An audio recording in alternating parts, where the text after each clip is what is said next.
Hai, saya lah Akak Tukul dari Tukul Kajang.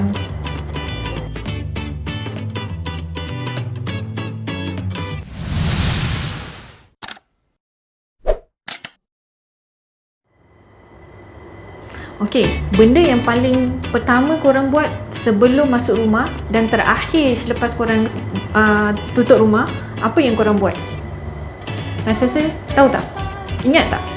Okey, nampak tak? Ni padlock, ni kunci. Benda yang pertama kita buat sebelum masuk rumah adalah buka kunci.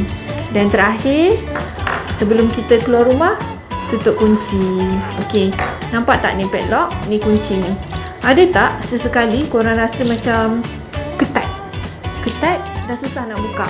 Macam mana perasaan korang bila nak masuk rumah dah gendong anak dengan barang-barang sekali tu, nak buka pintu tu kemain leceh sekali, ketat. So tips dia, apa yang menyebabkan dia ketat?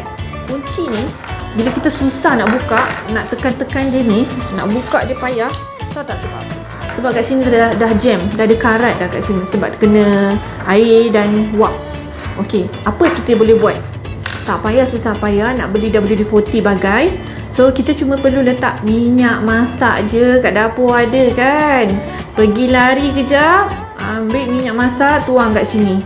Tuang kat sini sekali, sini sekali. 3 tempat yang kita kena letak. Then masa kita letak kat sini ni, korang pusing-pusingkan lah bagi minyak tu masuk dalam. Bila dah masuk dalam tu, barulah dia smooth. Senang sikit nak buka. Okey, saya harap info kali ni dapat membantu anda. Bye. Terima kasih kerana menonton Tukul TV. Jangan lupa like, comment and subscribe. Bye.